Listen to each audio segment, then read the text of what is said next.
Starting our new chapter which is of our science 2 syllabus. Science 2 में आने वाला है। अभी जैसे मैंने बात की थी, आपको पहले बताया था कि हमारे पास दो पेपर है। अभी साइंस 1 साइंस 2 अलग अलग पेपर है, एक सिंगल पेपर नहीं है।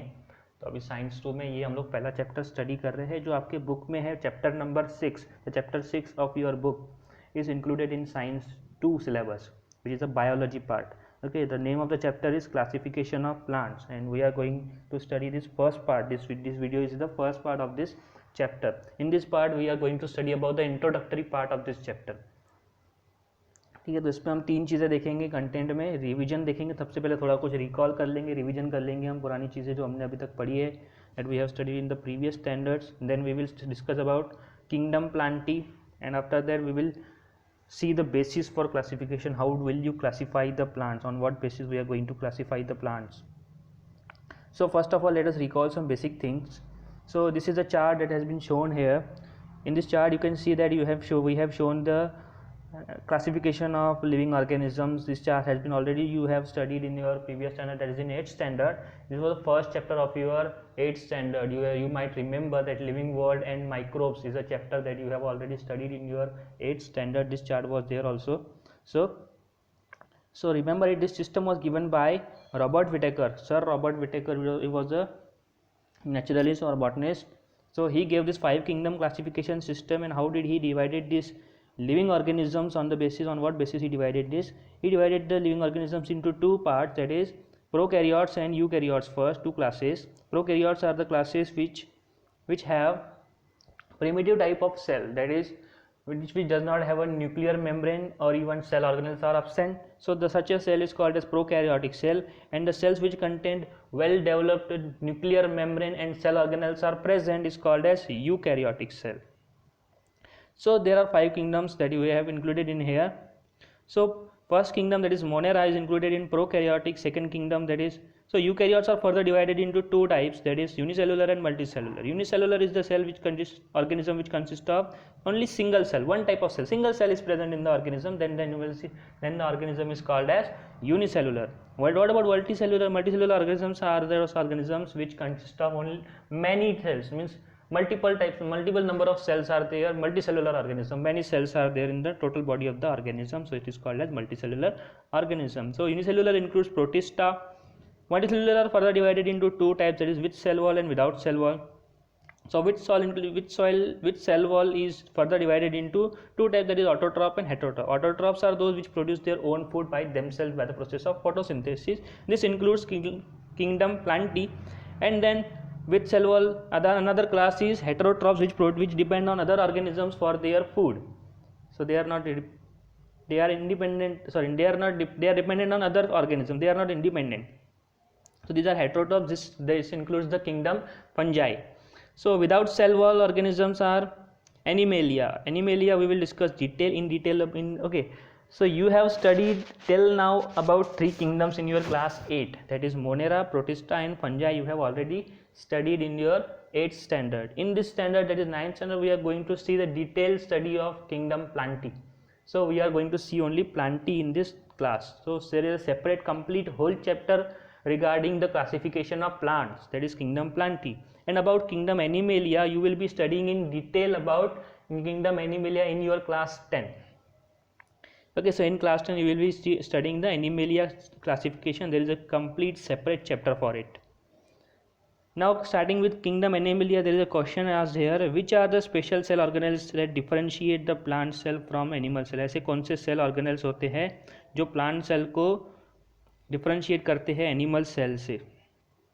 तो यहाँ पर इस चार्ट में हमने दिखाया है कि दोनों प्लांट और एनिमल सेल में कौन से सेल ऑर्गेनल है। तो ये जो सेंट्रल पार्ट है यहाँ पर बताएगा, जो कॉमन जो सेल ऑर्गेनल्स प्रेजेंट होते हैं दोनों सेल्स में देखने को मिलेंगे, वो यहाँ पर सेंट्रल पार्ट में बताया है, और जो डिफरेंट चीज़ें हैं वो यहाँ पर साइड में बताई गई है। तो प्लांट सेल में सेल वॉल होती है, एनिमल सेल में सेल वॉल नहीं होती है। वैक्यूल्स जो होते हैं वो प्लांट सेल में बड़े बड़े वैक्यूल होते हैं। वैक्यूल मतलब क्या होते हैं? एम्प्टी स्पेसेस होती है, खाली जगह होती है हमारे सेल के अंदर जहाँ पर पानी भरा होता है। तो ये वैक्यूल बड़े बड़े होते हैं प्लांट सेल में, और एनिमल सेल में छोटे छोटे होते हैं, या फिर कभी कभी नहीं भी होते हैं।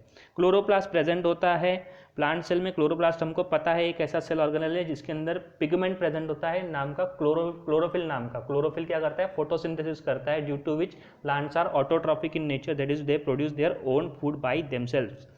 इसमें एनिमल सेल में क्लोरोप्लास्ट नहीं होता, उसकी जगह पर माइटोकॉन्ड्रिया देखने को मिलता है।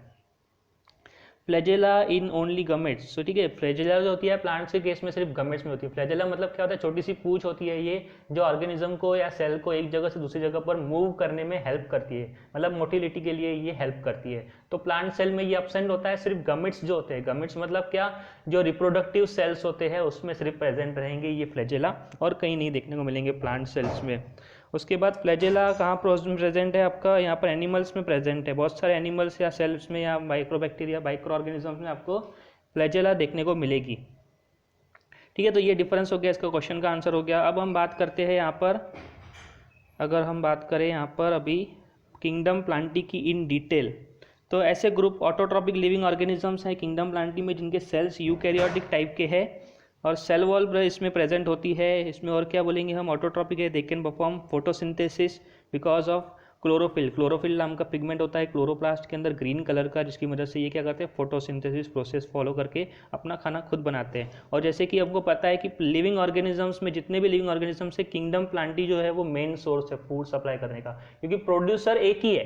पूरा जितने भी इकोसिस्टम देखोगे आप, जितने भी चेन्स देखोगे, फूड चेन्स देखोगे, प्रोड्यूसर एक ही है, दैट इज प्लांट। बाकी सब कंज्यूमर्स है। तो प्लांट जो भी चेन शुरू होती है कहीं ना कहीं कहाँ शुरू हो रही है? फूड चेन प्लांट से शुरू हो रही है। तो plant is the most important supply of food, मतलब फूड जो है वो ज़रूरी है, ये प्लांट प्रोवाइड करने का काम करता है। ठीक है, उसके बाद हम बात करने वाले हैं इसमें बेसिस फॉर क्लासिफिकेशन। आप क्लासिफिकेशन कर तो रहे हो प्लांट्स का, on what basis you are going to classify plants. तो इसमें कुछ पॉइंट्स दिए गए हैं जो जिसके बेसिस पर हम प्लांट्स को क्लासीफाई करते हैं। तो सबसे पहले क्या पॉइंट दिया गया है यहाँ पर? प्रेजेंस और absence of organs. Organs present है कि नहीं है? ऑर्गन्स की मतलब हम क्या बात कर रहे हैं? रूट्स है क्या उसके पास? लीव्स है क्या? ठीक है, कंडक्टिंग टिश्यूज जैसे कि जाइलम और फ्लोएम है क्या? जाइलम क्या होता है? जाइलम फूड कंडक्ट करता है, और फ्लोएम क्या करता है? अपना वाटर कंडक्ट करने का काम करता है। सॉरी, उल्टा बोल दिए, जाइलम वाटर कंडक्ट करने का काम करता है और फ्लोएम जो है वो फूड कंडक्ट करने का काम करता है। जाइलम फ्लोएम के बारे में हम डिटेल में बात करेंगे आगे। तो ये ऑर्गन्स प्रेजेंट है कि नहीं है, उसके बेसिस पर दो क्लासेस बन जाती है। फिर उसके और कौन से बेसिस पर? कंडक्टिंग सिस्टम है कि नहीं, कंडक्टिंग टिश्यूज़ है कि नहीं। कंडक्टिंग टिश्यूज़ क्या होते हैं? जाइलम फ्लोएम मैंने बताया। जाइलम क्या कंडक्ट करेगा? पूरे प्लांट में वाटर को कंडक्ट करने का काम करेगा। जैसे हमारी बॉडी में ब्लड वेसल्स है ना, ब्लड को, ऑक्सीजन को कंडक्ट करने के लिए या इम्पल्सेस को कंडक्ट करने के लिए क्या है? नर्व सेल्स है, नर्व टिश्यू, नर्वस सिस्टम बना हुआ है। तो वैसे ही वाटर को कंडक्ट करने के लिए प्लांट्स में बनाया है जाइलम, और फ्लोएम बनाया गया है फूड कंडक्ट करने के लिए। तो ये टिश्यूज़ का एक ग्रुप है। तो जाइलम है कि फ्लोएम है कि नहीं है उसके अंदर, अगर है तो एक क्लास, नहीं है तो दूसरी क्लास। इस बेसिस पे भी हम डिवाइड कर सकते हैं प्लांट्स को। उसके बाद क्या वो प्लांट सीड बनाता है? सीड बनती है क्या उसके अंदर? चलो ठीक है, सीड बनती है या तो नहीं बनती है, तो दो क्लासेस बन जाती है इसमें। बनती है तो अलग क्लास, नहीं बनती है तो अलग क्लास। बनती है तो फिर से उसमें दो सवाल आ जाते हैं कि क्या होता है कि वो जो सीड बन रही है वो फ्रूट के अंदर है कि फ्रूट के बाहर है? फ्रूट के अंदर है, मतलब फ्रूट डेवलप हो रहा है कि नहीं हो रहा है, उसके बेसिस पर भी हम क्या कर सकते हैं? उसको डिवाइड कर सकते हैं फर्दर। उसके बाद कॉटलीडॉन्स के बेसिस पर डिवाइड करते हैं। जो आपका बीज होता है ना, सीड होता है ना, सीड अगर बीच में से दो भागों में डिवाइड हो सकता है, दो इक्वल हाल्फ्स में डिवाइड हो सकता है, दो इक्वल पार्ट्स में अगर सीड डिवाइड हो सकता है, तो उसको हम बोलते हैं डायकॉटलीडॉन।